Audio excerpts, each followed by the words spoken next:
What I've got for you today is the ultimate Pulverize Druid leveling build. This was super fun to play test, and it was very, very strong. I'm going to break down exactly how this guide is going to work, show you step by step of where to go and how to follow along to make sure that your leveling process is super smooth. This druid is going to be an overpowered druid, so we're going to have a lot of ways to overpower. We're also going to have some aspects that you're going to be able to find later on that if you find early will make your leveling process really, really smooth and feel really great. How this is going to work, we're going to break it down by 1, 2, 3 different leveling variants. The very first one is going to be your level 1 to 25. That's where your gear is going to slowly start to get better. And then by the time you hit that level 25 mark, you should start to see in the new season a little bit more yellow gear. And then as we get closer to that 41 to 60 mark, you should be basically replacing all of that yellow gear with legendary gear. So we're going to have legendary gear in each of the variants. And the great part about that is that you'll be able to get all of it from dungeons. If you come down here, every single thing in the very first 2 variants that we have will be listed out. It's not anything that you're going to have to wait for it to drop and have that random chance. All of the aspects that are put on right here are all listed in this description right here, so you can go to those specific dungeons. Now, we're in game. I'm going to show you a little tip. This will make finding all of these aspects in the game very easy. If you bring up your Codex of Power and you go to the Codex of Power here, you can either type in what you're searching for. Your character will automatically be selected as your class only. Then you can put unlock dungeons. Now, I've unlocked everything for the druid, but if I unclick this right here and I find something that I haven't unlocked yet before, all you're going to need to do is you're going to have to click on this aspect. What it's going to automatically do is pin my map. You can see right here where it says pin, and you go to your map, and now if you look, it has automatically put a pin on the map where that dungeon is. It makes it really, really easy to go through the aspect list that's listed out right here and find all of these aspects that you're needed. Now we're going to break down the skill tree. We'll talk about your aspects, and then we'll talk about all of the boss powers that you're going to be taking in the season of bosses. So each variant is going to have a different setup. The skill tree here is actually only going to have 38 points spent. When you move further along into the variants, now we have 52 points spent. Now we're going to have all of our points spent. Now, if you haven't done your renown yet, that's where you're going to be missing out on some points. You should have 71 points if you have the Vessel of Hatred. If you haven't completed your renown yet, come right over here to cliptis.com. You go to the Diablo 4 videos up on the top here. Then you can go to the game how-to videos right here. This is going to be the most up-to-date how-to videos that I have. You're going to do this video right here. This is going to get your renown started. That will get you all the extra Paragon points, all of the extra skill points that you're going to be missing from your character sheet. So those are super important. Make sure you get your renown done. While you're here, make sure you check out this page right here. This is going to be your Season 8 leveling. It is a complete breakdown of everything that you're going to do basically as in any class in the game. This is going to be a step-by-step breakdown. This will also be in the bottom of the guide. So if you scroll down to the very bottom of the guide, you can get there right from here. So make sure that you check out those links as well. I'm going to have every single resource I have that can make this a great leveling process for you. So when you open up your skill tree, you're going to maximize this right here. And then you're going to go to the leveling path up at the top. That's going to break this down right here. This is a step-by-step where to put your points as you're leveling. You can follow along with how I did it. Now, this automatically assumes that you have all of the points from the renown system. If you do not have all of those points, which is going to be either 10 or 12, you're going to just go out and do those, and then you can put your points in and just follow along with this anyway. With the way that this is going to be set up, we'll break it down. We're going to include some new boss powers in this season, and it's going to actually make a pretty big difference because some of the boss powers are going to be pretty crazy, especially during the leveling process, that you can get very early on. We're going to be going with Claw, and we're going to go all the way down through Fierce Claw. We're taking this because one of our boss powers is going to deal poison damage as we apply damage over time. We're going to be able to do that through our Fierce Claw. Claw is also going to turn us into a werewolf. That's going to be super important as we get down through the tree. Now, we're also going to go all the way through Wild Impulses. This is going to make our core skills deal more damage. They cost more spirit, deal more damage. We'll talk about spirit management in just a little while. We're going to be taking Pulverize, and this is going to be your main source of damage, all the way down through Raging Pulverize. Pulverize deals 75% increased overpowered damage. Enemies overpowered by Pulverize are stunned for 3 seconds. We're going to be putting 2 points into Iron Fur. You're going to gain damage reduction while you're in Werebear form. Now, swapping into hitting with Pulverize is going to turn you into Werebear. Using Claw is going to turn you into a werewolf. So now we're going to start switching in between werewolf, human form, and also into bear form. So that's going to be super important at the very bottom of the tree. We're going to go 3 points into predatory instincts, critical strike chance against close enemies. We're going to be taking Earthen Bulwark for some defenses. We're going to go all the way up through preserving Bulwark. Casting Bulwark is going to grant 18% of your maximum life as Fortify. Now, getting Fortify is going to be super important for this build because we're also going to be taking a boss power that's going to give you Barrier every time that you gain Fortify. Going to make this very strong.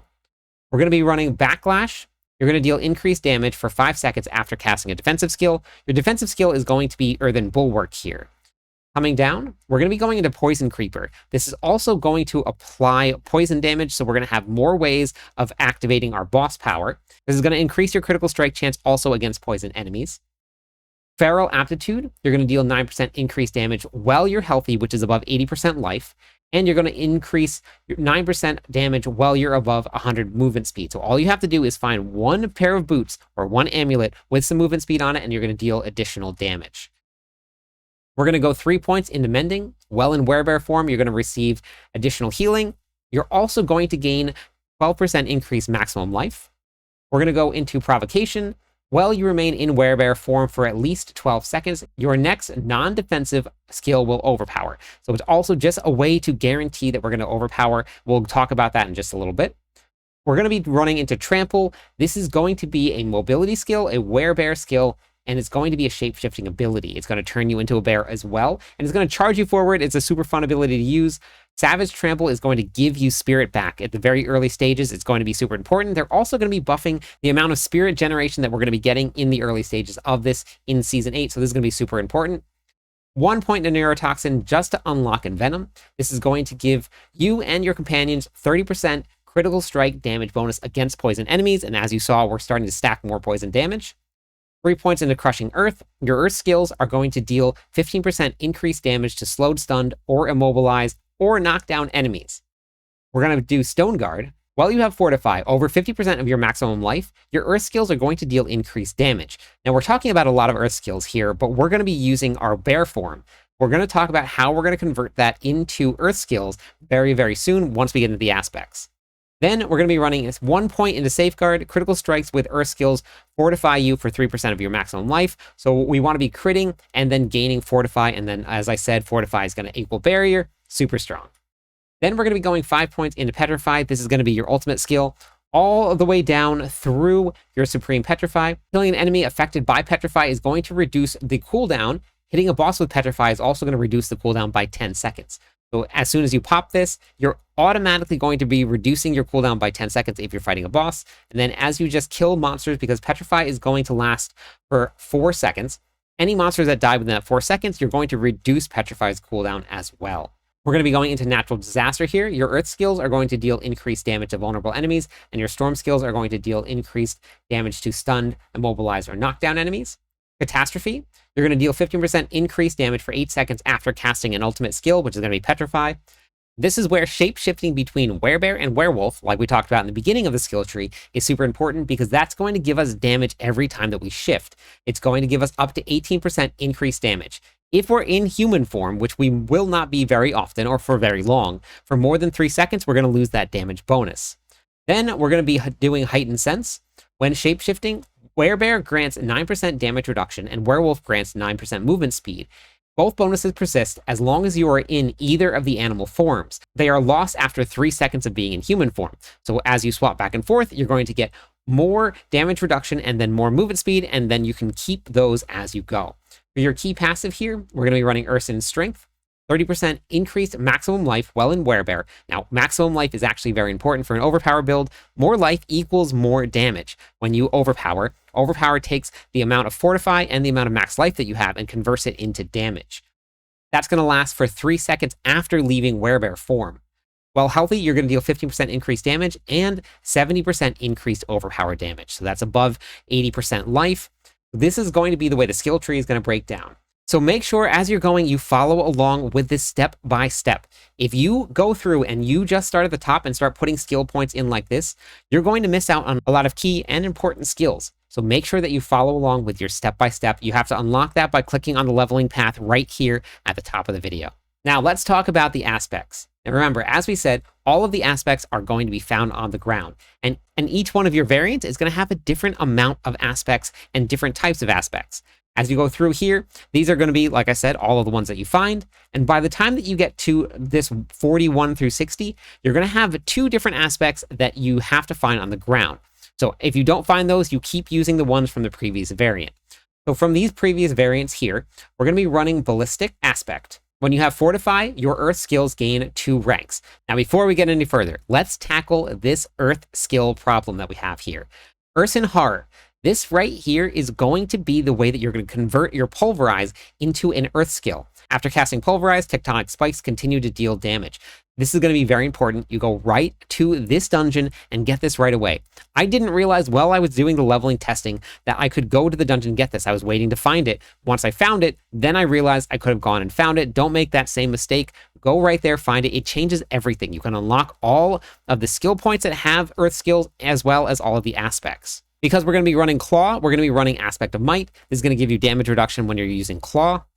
Aspect of Retaliation. Your core skills are going to deal damage based on the amount of Fortify that you have.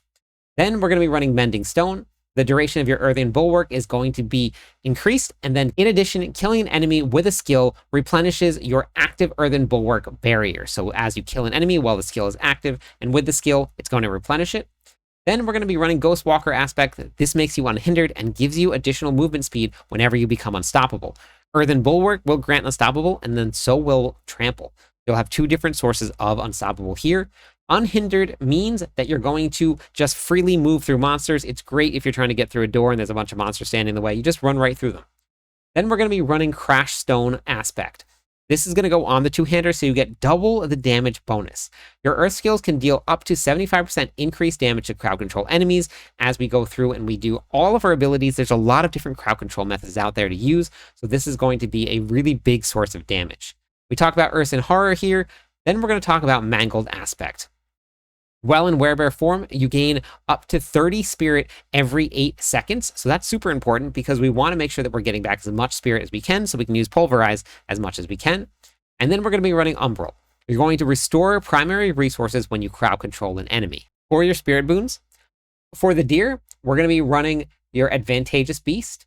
You're going to gain movement speed and impairment reduction. Then for your eagle, this is where you're going to run 2. We're going to be running Iron Feather, which is going to be 20% maximum life. And then we're also going to be running Avian Wrath, which is a 30% increased critical strike damage. Wolf, we're going to be running Energize. Unlucky hit chance. Dealing damage has up to a 15% chance to restore 30 spirit. And then for the snake, we're going to be running Obsidian Slam. Every 10th kill will cause your next Earth skill to overpower. Now remember, we converted our Pulverize into an Earth skill, so every time that we kill 10 monsters, our next one is going to guarantee to overpower. So that'll be a good option for us to run there. For your rune combination, we're going to be running Yaks, which is going to be every time that you drink a health potion, we're going to restore primary resources. And then we're going to be running Kur and Set. Now we're going to be getting into some companions here, even though we're not running a companion druid, but later on in the season, I'm going to have companion druids coming out as an endgame build, and it is super fun to play. I really, really highly recommend it. How this works, every 5 skills that we cast is going to give us 300 offerings. Now we're going to become exhausted for 3 seconds. That means that every 3 seconds, we gain 300 offerings. When that 300 offerings, we're going to summon 3 wolves. Now the wolves last for 8 seconds. This is a 3-second cooldown. So for a little while there, we're going to have 9 wolves active at all times. Your wolves are incredibly important. They're very strong. They also give you vulnerable damage. They will stun and freeze monsters. They're really, really strong for the leveling process. For the boss powers, how this is going to work. We're only going to have blue ones slotted. You can get the world bosses early on. But what you're going to be looking for, hopefully you can get your timing down correctly. We're going to be looking for a Shava's Poison Breath. If you can find a Shava's and you can get that kill at the very beginning of the game, that's going to be your optimal one. It's going to be very strong for any class. It's going to be poison and can scale poison damage. But for now, we're going to be running Alex Talons. Casting a basic skill is going to apply sparking damage, which is going to be electric damage. But because we're running a basic skill and a core skill at the same time, kind of swapping back and forth, we're going to be doing this right here until you find better ones. Then we're going to be running Blackmail or Sabotage. When you gain Fortify, you're going to gain a small portion of that as barrier as well. Now, the more Fortify we add in, the more barrier you have and the stronger you are during the leveling process. Beast Master's Training. This is going to give your summons, which is going to be your Poison Creeper, additional damage, and also the wolves that we're going to be spawning as well. They're also going to have the summoner tag. So this is going to really increase the damage that they're doing, especially in the early stage of leveling. It's going to make them very, very strong. Then we're also going to be running Hatred's Embraces Haste. You're going to gain increased critical strike chance based on the amount of shadow resistances that you have. Now this season, we're going back to the straight old diamonds and whatever is going to be inside of your armor. We're going to be running sapphires and then diamonds. Unless you need more armor and your resistances are good, then you're going to swap those as skulls. It's really going to come down to how you want to do it and how you want to get this done. Down here is going to be your build summary and then your gameplay loop. This will describe exactly how to play the build and how to run, but it's pretty simple. You're going to just wait until your overpowers come up, and then you're going to pulverize, and you're going to swap back and forth using claw and pulverize so you can keep those bonuses up. Now, this is a leveling guide. This will not have a Paragon board in. You can find an endgame build in there somewhere after this comes out. You can also check out the endgame build that I had for the Druid from last season as well. It'll still work in the current season. You just have to replace the witch powers with the boss powers. For the mercenary here, we're going to be running Rahir. The reason that we're running Rahir is because when you put shield charge on, this is actually going to grant you Fortify. That's why it's incredibly important that we're going to be running Rahir. We're going to go all the way down here for additional armor.